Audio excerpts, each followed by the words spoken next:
Olá, sejam todos bem-vindos à continuação do treinamento de interpretação das boas práticas de fabricação de acordo com a RDC 665 de 2022.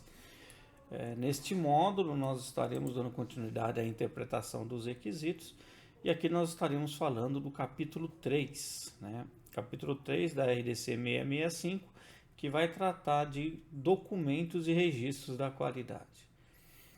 O capítulo 3 é um capítulo muito importante, para todo o sistema de qualidade, principalmente quando falamos de boas práticas, porque em vários momentos nós já vimos, até na estrutura da própria RDC 665, que o regulamento ele exige, que documentos sejam estabelecidos, implementados, elaborados, E quando falamos de documentos, nós falamos dos procedimentos operacionais padrão, tá? Que é muito comum aí vocês já devem ter ouvido o termo, procedimento operacional padrão.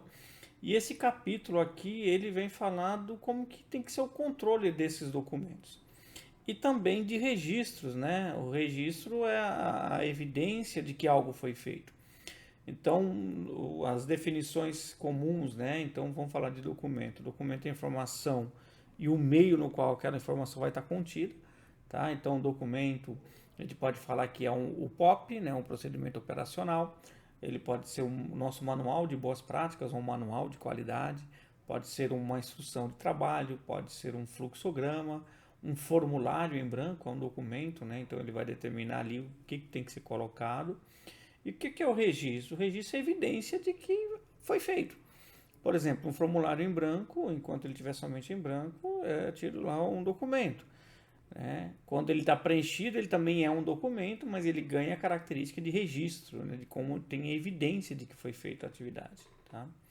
Então, esse capítulo 3, ele tem como principal objetivo estabelecer e manter procedimentos de controle de documentos e assegurar que os documentos, tanto aqueles indicados nessa regulamentação, eles estejam corretos e adequados para o uso pretendido, sejam compreendidos por todos aqueles que possam afetar ou influenciar a qualidade do produto.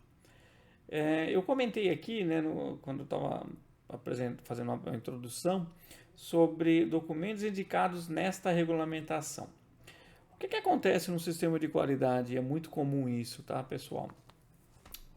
Existem os requisitos obrigatórios requeridos pelo sistema de qualidade, pelo sistema de boas práticas, por essa regulamentação RDC 665, por exemplo.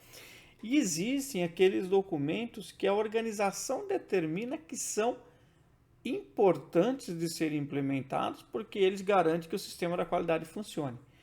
Tá? Por que comento isso? Porque esses documentos, mesmo não requeridos pela RDC 665, mas se a organização identificou, determinou que eles são importantes, fazem parte do sistema de qualidade, eles fazem parte também do controle e são requisitos que são cobrados, que serão verificados em uma inspeção de vigilância ou até mesmo em uma auditoria interna. Tá? Bom, primeira coisa que a gente tem que ter em mente, então, dentro de controle de documentos, temos que ter aí uma sistemática para aprovação e emissão desses documentos. O que se diz respeito à aprovação e emissão dos documentos? Eu tenho que designar as pessoas que terão aí as atribuições de avaliar e aprovar os documentos que são requeridos por essa resolução aqui, por essa regulamentação, que é a RDC 665. Esta aprovação ela tem que ser realizada, incluindo a sua assinatura manual ou eletrônica, e tem que estar documentado. Então, muitas dúvidas, às vezes o pessoal pergunta, mas eu tenho que estar assinando todos os documentos que estão distribuídos, tá? Vamos entender o que diz o regulamento, tá? A aprovação, incluindo data e assinatura, e do responsável pela aprovação, tem que estar documentado. Então, eu posso ter uma via, uma original, uma via, primeira, aprovada e assinada e está arquivada, por exemplo, lá na garantia da qualidade e distribuir cópias.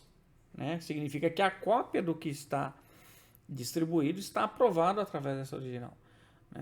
Muitas vezes, como que nós vamos avaliar isso? Se está distribuída uma cópia, seja física ou seja em meio eletrônico, nós vamos lá olhar para ver se aquilo bate com o que está aprovado originalmente, tá?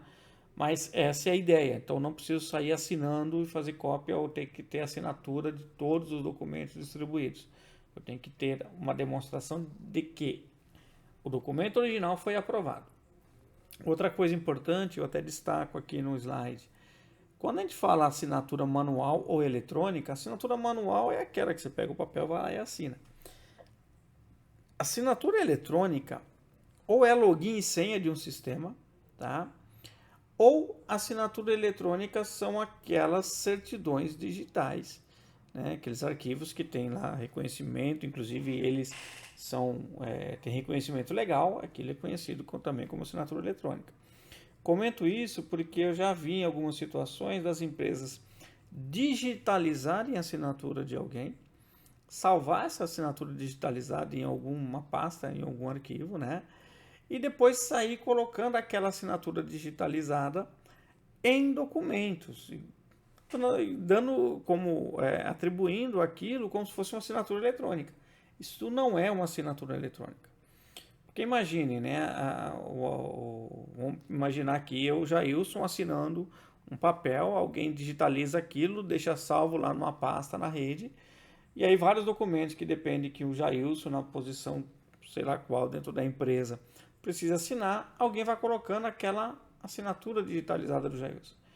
Então vai estar dando ali a menção de que o Jailson aprovou, sendo que o Jailson nem tomou conhecimento do documento. Então isso não é documento, não é uma assinatura eletrônica. Tá? Temos que tomar muito cuidado com isso aí, com essas interpretações. Bom, também nós temos que nos preocupar, quando falamos de controle, da distribuição desses documentos, né? Então, uma vez aprovados, os documentos eles têm que estar atualizados e disponível no local de aplicação, onde a pessoa usa, onde ela vai fazer a consulta desse documento. Tá? E aí, quando nós temos a alteração, substituição, né, uma mudança no documento, nós temos que garantir a mesma coisa. Retirar o documento antigo, né, que agora ele já tem a característica de obsoleto, né, ele foi revisado, alguma coisa foi revisada, então substituir pelo novo. E o que nós vamos fazer com esses documentos obsoletos? Né? Eles têm que ser primeiramente retirados do local de uso. Tá?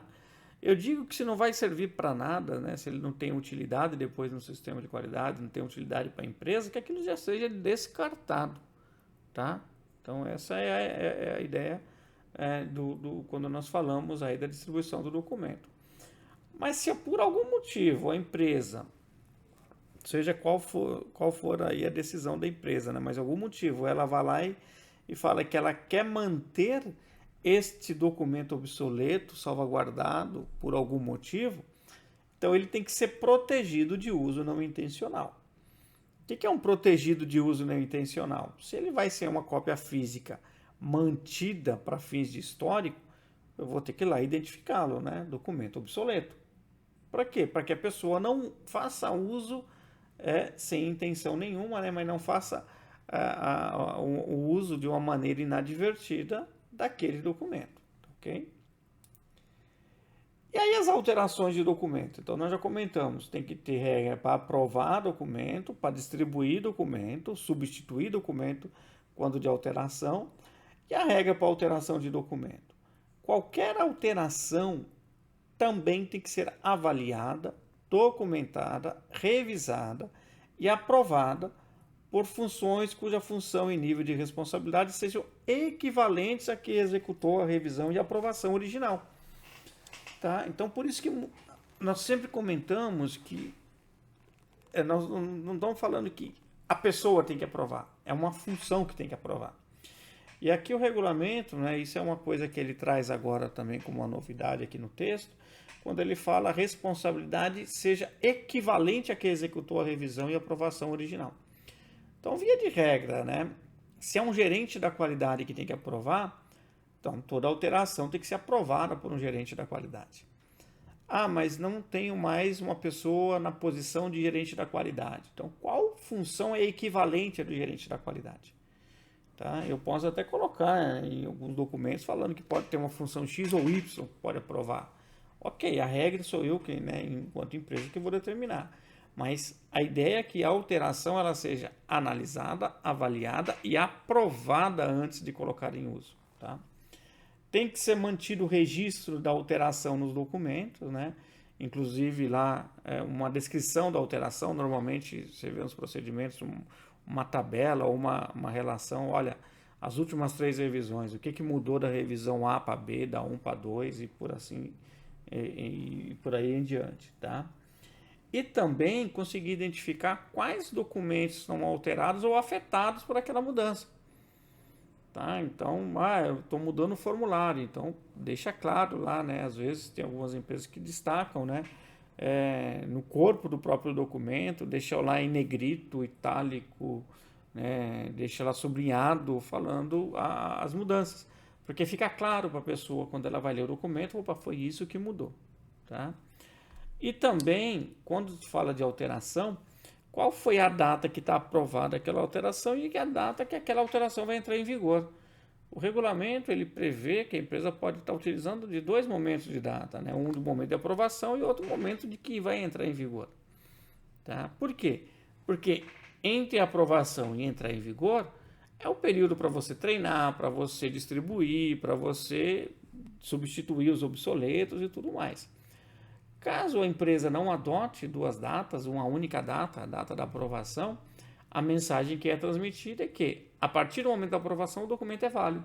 Então, você pode começar a cobrar a nova regra a partir daquele momento de aprovado. Tem que ser mantida uma relação de documentos vigentes, né? O que nós chamamos comumente aí na linguagem da qualidade das listas mestras. Então, essa lista mestra ela tem que ser mantida aí de forma que você possa identificar qual é a situação atual dos documentos, né? E assegurar que o que vai estar em uso são aqueles atuais e aprovados. Tá? Em uma eventual auditoria ou inspeção, que é comum fazermos, vamos lá ver um documento que está distribuído, olhamos para aquele documento distribuído, comparamos com a lista mestra se ele está na versão atual. E depois nós vamos lá, quando nós falamos da aprovação, né, do documento ser assinado, eu vou lá nesse documento original, quero ver se ele está realmente aprovado. Tá? Bom, e o arquivo desses documentos, né, e desses registros, né, que nós estamos falando aqui no capítulo 3. Então, todos os documentos e registros da qualidade têm que estar legível, tem que ser guardado de forma a minimizar danos, prevenir perda e proporcionar recuperação rápida. E os documentos arquivados digitalmente têm que ter cópia de segurança. Então, quando nós falamos de cópia de segurança, backup. Então, lembre-se, né, se vocês têm documentos que são mantidos de forma eletrônica, são distribuídos de forma eletrônica, eu tenho que conseguir enxergar uma proteção disso, né? Então, eu tenho que ter uma cópia de segurança, eu tenho que ter um backup de tudo isso. A norma, o regulamento também, ele comenta sobre a questão de confidencialidade. Então, quando os documentos são considerados confidenciais pelo fabricante, eles podem ser assinalados para alertar a autoridade sanitária competente. Então, assim, você vai estar lá e falar, esse é um documento confidencial. Porque na medida que o inspetor da vigilância ele pede para ter acesso, se ele não é informado, não é alertado, né, fica uma situação delicada. Você chegar e falar, não, eu não posso te apresentar porque isso é confidencial. Então, a ideia é que você apresente isso antes para que ele já saiba, ó, tem coisas que são confidenciais que eu não vou conseguir ter acesso. Uma fórmula, enfim, né? Bom, período de retenção dos documentos e registros, né? Todos os documentos e registros que são necessários relativos ao produto têm que ser mantido pelo tempo equivalente à vida útil, mas em nenhum caso menos que 2 anos contados da data da distribuição do produto. Então vamos simular aqui então. Se o produto ele tem uma validade de 5 anos, toda a documentação e registro relacionado àquele produto tem que ser mantida por esse período mínimo de 5 anos, que é a vida útil dele. Agora, se o produto ele tem uma validade de 1 ano, eu vou usar a mesma regra, vou manter também por 1 ano o arquivo dos documentos e registros? Não. Lembra que tem uma condição. Se o produto ele tem a validade, a vida útil de 1 ano, eu tenho que manter minimamente 2 anos, por 2 anos, né, esses documentos e registros, da data da distribuição dele, não é nem da data da fabricação. Eu posso distribuir o produto faltando 1 mês para vencer o prazo de vida útil, o prazo de validade dele. Então eu começo a contar os 2 anos a partir desta data de distribuição e não da data que foi fabricado. A questão do registro histórico de produto, né? Então o registro histórico do produto também deve ser mantido aí pelo fabricante.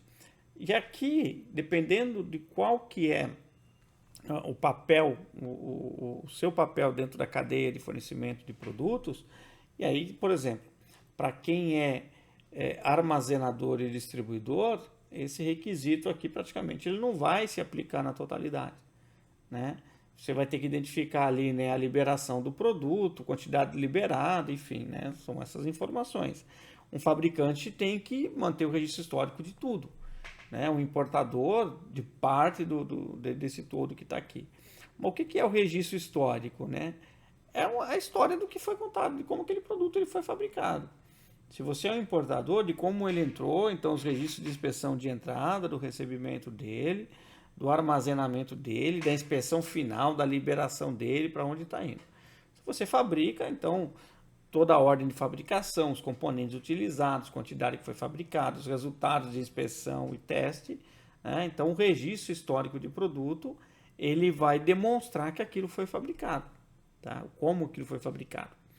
E aí já vou antecipar para vocês, no capítulo 4, nós vamos falar de um negócio chamado registro mestre de produto. O registro mestre, o que é? Ele é a receita do bolo. Então, o que é o registro histórico do produto? É garantir que a formulação, que é a receita, que o registro mestre, foi seguido. Então, é meio que um cara crachá. Eu tenho a forma, o como que eu vou ter que fabricar aquele produto, e aí eu tenho o registro histórico demonstrando que foi fabricado do jeito que estava ser planejado, tá? Bom, registro de inspeção e testes, né? Então aqui nessa parte também no capítulo 3, nós falamos de os registros de inspeção e teste estabelecido quando estiver diretamente relacionado a atributos de qualidade do produto, tem que ser mantido. Só que tem uma regra aqui, né? Esses registros, quando mantidos, eles têm que obedecer a algumas coisas, né? Então vamos lá. Esses registros têm que incluir qual é o critério de aceitação.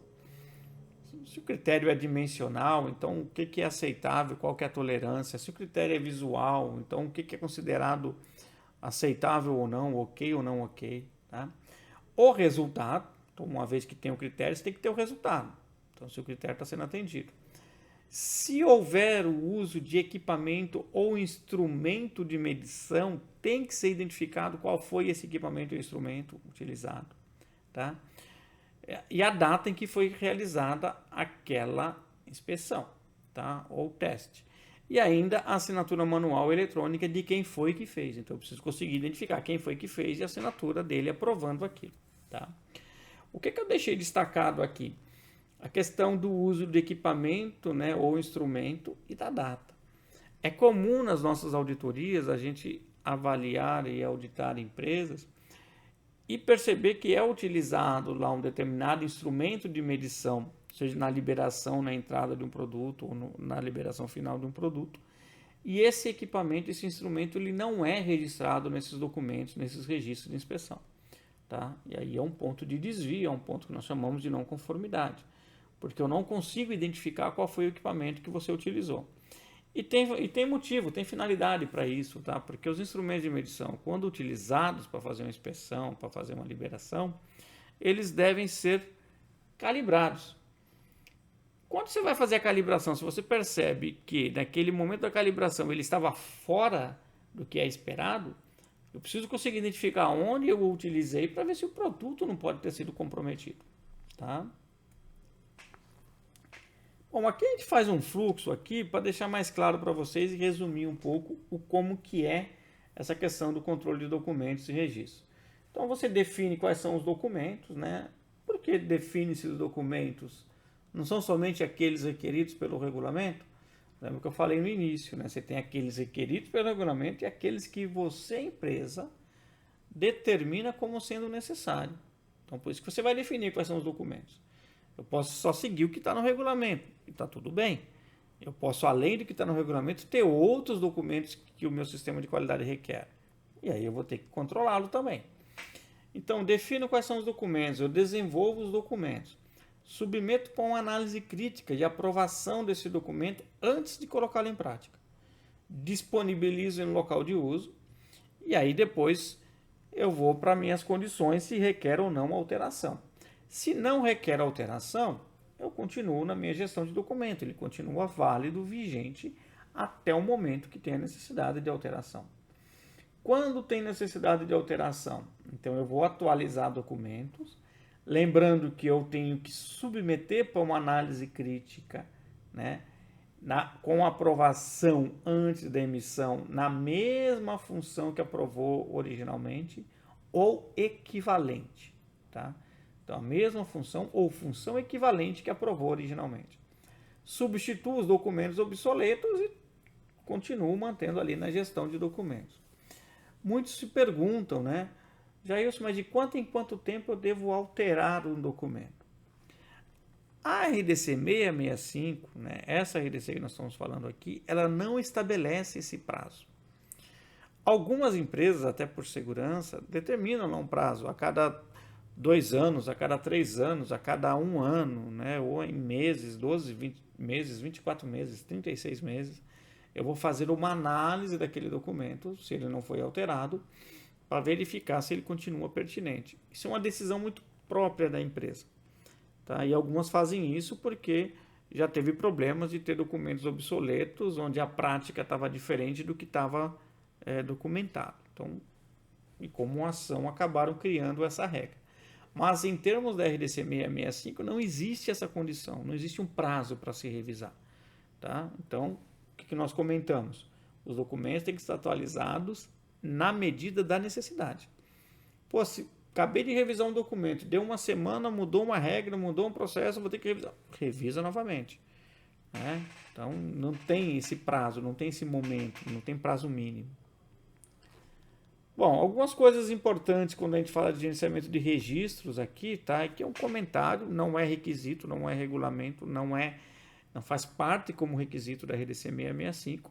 Então, por exemplo, quando a gente fala para gerenciar registros, então uma forma de controlar os registros, existe uma tabela muito adotada por quem tem um sistema de gestão de qualidade implementado de acordo com a ISO, né? Seja a ISO 9001, seja uma ISO 13485.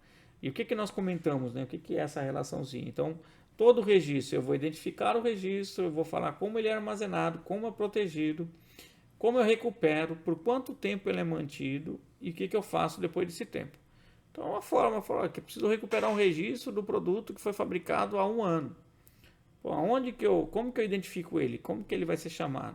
É por um código? É pelo nome? Como que eu vou armazenar? Eu vou armazenar por ordem cronológica de data, eu vou armazenar por ordem alfabética. Como que eu vou proteger? Eu vou deixar no armário, vou deixar e-mail eletrônico, então eu vou deixar na rede, na nuvem. Né? Como que eu recupero? Então, ou seja, eu vou colocando o meu passo a passo e fica fácil de se recuperar os registros quando necessário. Bom, pontos importantes também que destacar nesse capítulo 3, tá? A aprovação de documentos pode ser realizada com assinatura manual ou eletrônica. Documentos, quando distribuídos em e-mail eletrônico, está protegido, salvaguardado contra qualquer tipo de alteração indevida. Então, cuidado ali se você vai distribuir e-mail eletrônico, vai distribuir o documento num arquivo de Word sem proteção nenhuma. Então, o usuário pode ir lá sem querer, alterar, apagar, mudar um texto, deletar um texto. Então, ou seja, como que eu vou proteger? Como que eu vou salvaguardar? Como que eu vou preservar? O regulamento exige isso, né? Que você preserve os documentos, tá? Interessante que haja treinamento a todo novo documento ou revisão de documento. Para quê? Para que as pessoas entendam o que mudou, qual que é a nova maneira de funcionar, tá?